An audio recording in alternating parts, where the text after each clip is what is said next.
A mechanical watch cannot be formed as a result of the coincidental assembling of cogs, and it proves that there is an intelligent watchmaker. Likewise, life embodies a superior design that proves the existence of a creator who has created it from nothing.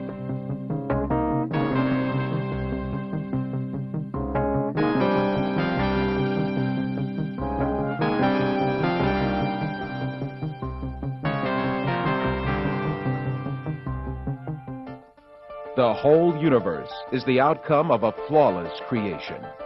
The exalted wisdom, power, and knowledge of the Creator shows itself in everything He has created. Even the creation of man himself is a miracle that discloses a fact that the theory of evolution strives to sweep out of sight.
In the 20th century, the theory of evolution was refuted not only by molecular biology, but also by paleontology, that is, fossil science.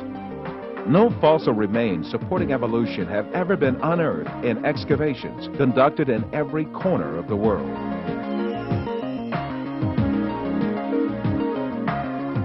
Fossils are the remains of living beings that have lived in the past. The skeletal structures of living beings whose bodies are rapidly insulated from air can survive intact. These remains give us information about the history of life on Earth. Thus, it is the fossil record that provides scientific answers to the question of the origin of living beings. The theory of evolution claims that all living things descend from a common ancestor.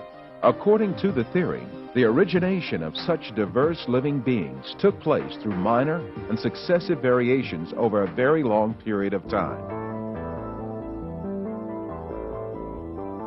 The theory argues that first, the unicellular living beings were formed, which then in hundreds of millions of years turned into marine invertebrates and fish, respectively. These fish later had supposedly emerged onto land and turned into reptiles. The story goes further and says that birds and mammals evolved from reptiles. For this claim to be true, there ought to have been numerous intermediary species, linking one living species to another. For instance, if reptiles truly had evolved into birds, then countless half-bird, half-reptile creatures ought to have lived at one time or another. And these intermediary creatures ought to have incomplete, half-developed organs.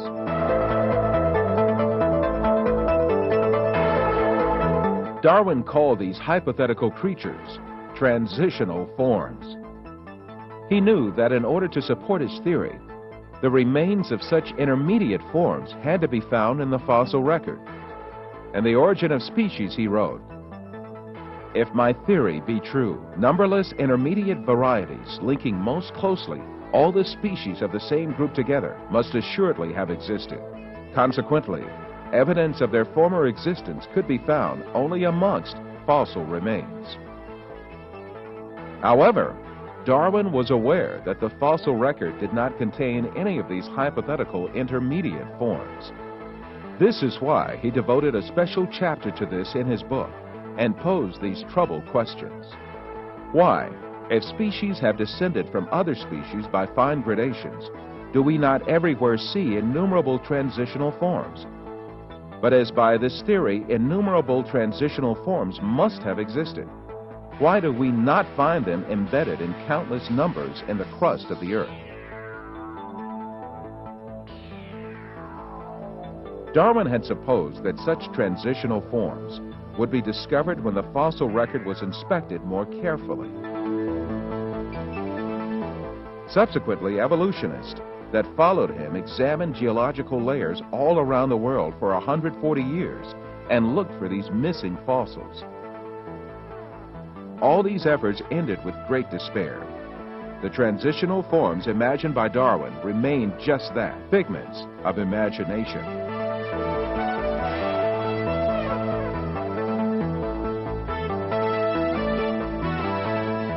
English paleontologist Derek Ager admits this fact, though he is an evolutionist.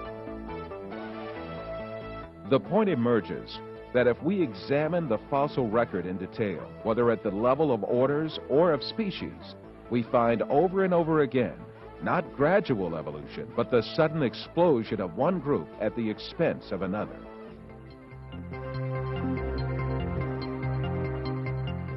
The oldest stratum of the earth in which fossils of living creatures have been found is that of the Cambrian, which has an estimated age of 500 to 530 million years. In strata older than the Cambrian, no fossils of any creatures except a few unicellular organisms are to be seen. In the Cambrian period, however, many diverse species appear quite abruptly. More than 30 invertebrate species, such as jellyfish, starfish, trilobites, and snails emerge all of a sudden.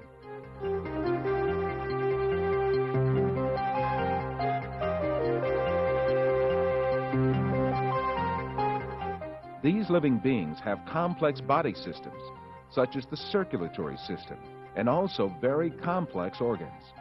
For instance, the eye of the trilobite is made of hundreds of honeycomb-like cells, each having a double lens system.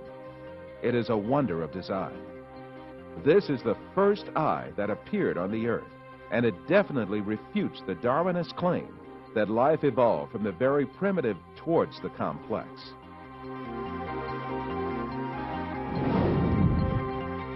Moreover, the honeycomb eye structure of trilobites has survived since 530 million years without a single change.